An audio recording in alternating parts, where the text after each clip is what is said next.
Because I remember the day we announced it and told the Kenyans that we are under attack. It was all over, and within a short time, all Kenyans were aware of what was happening. I want first of all to condemn the incident because from the information that we have got, you remember it was on Saturday when they came to our residence where we stay. We were staying in Mombasa. And what they did, because if they are government officers, there must be a procedure of arresting an officer who is also guarded by other officers, because it can turn to be dangerous. Like maybe you are thinking that these are genuine, maybe they are not police, or it can be turned into something else. So when we assumed it, then they came on that particular day, on Friday, and they decided to shoot our car. And I think that was, it could have turned into something else. It is only by the grace of God that we are alive today. And I think one thing that I just want to ask the Director of Criminal Investigation, when I mean that always communicate to your officers and give them the reason, genuine reason, why they are going to arrest that person. Because I was arrested like as if I'm a robber or I've killed someone, a murderer or something like that. But just for the propaganda or something on social media that even I'm not aware of what was written, I don't know, because I have so many accounts, people have opened in so many accounts on my behalf. So I might not be able to know who wrote what at what time. But coming and attacking me at that level, it was very much unfortunate. And this is a call to all Kenyans that we can't continue living in a country whereby it's being under the police. We have to stop this kind of harassment from the government agencies and all that. And even, in fact, when I asked those people why are they harassing me or arresting me, they were not even they didn't even know what they were coming to arrest me for. So I think police officers should not be used before they go to arrest anyone or to go to do any investigate. They should be given clear instruction that we are going to arrest this person because of ABCD.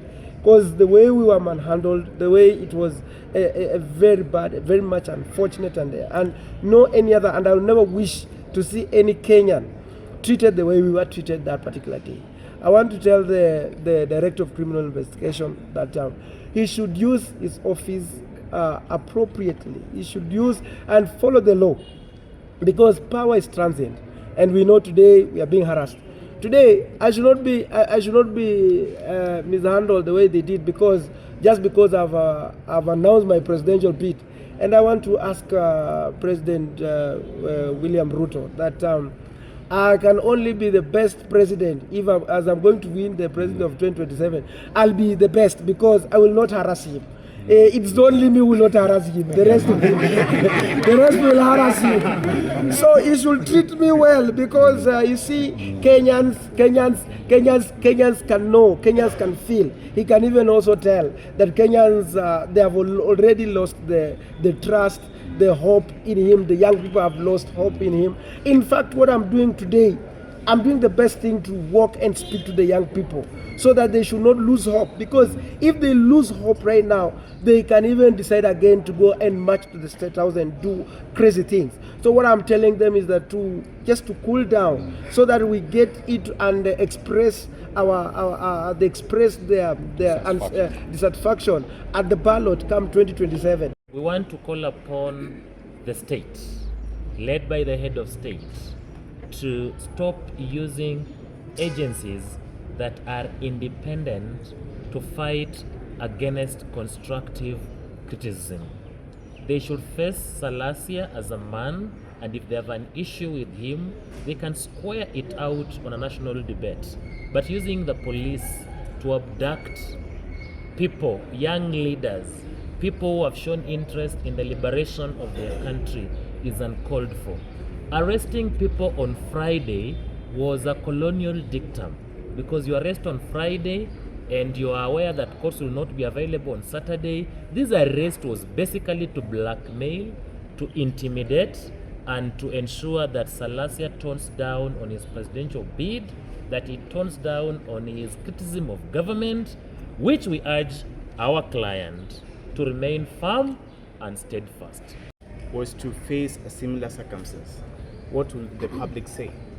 Mind you, this is a sitting member of parliament who was arrested under such circumstance.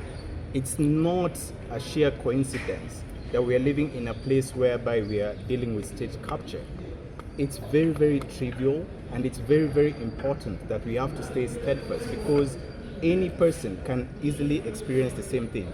And it may not seem as serious as it may be, but the Honorable Member of Parliament indeed endures a bit of some trauma from that experience. And it's also very, very concerning that the persons who are mandated to protect him, they do not have the arms to protect him as he's supposed to be. Just recently, we experienced Honorable Were, who was assassinated. What can happen to Honorable Salasya as it is? Right now, he is under the protection of the members of Mumias East. That's what has to happen. Until the IG, I personally called you, and I'm going to speak to you through the media. The Honorable Salasya needs to have proper protection. And that's not something that we are asking for, but it's something we are demanding immediately. That is all. Of a vehicle belonging to an MP to have him arrested. Why not just summon him? Why not arrest him in a civilized manner? The use of force must be reasonable, and the use of force is only an avenue where the person being arrested has resisted arrest. How would Salasya have resisted arrest and he was in a moving vehicle? You can never resist an arrest when you are in motion. That is not our common law. We are prepared as advocates, generally working for opposition and working in protection of the people fighting to liberate this country. We will see the frequent arrests. This is not the first arrest, it will not be the last arrest. Salasya may be rearrested after this press conference. We'll be back here to have him released. I want to call upon the judiciary to remain steadfast, to protect our rights and fundamental freedoms. Times change and regimes change.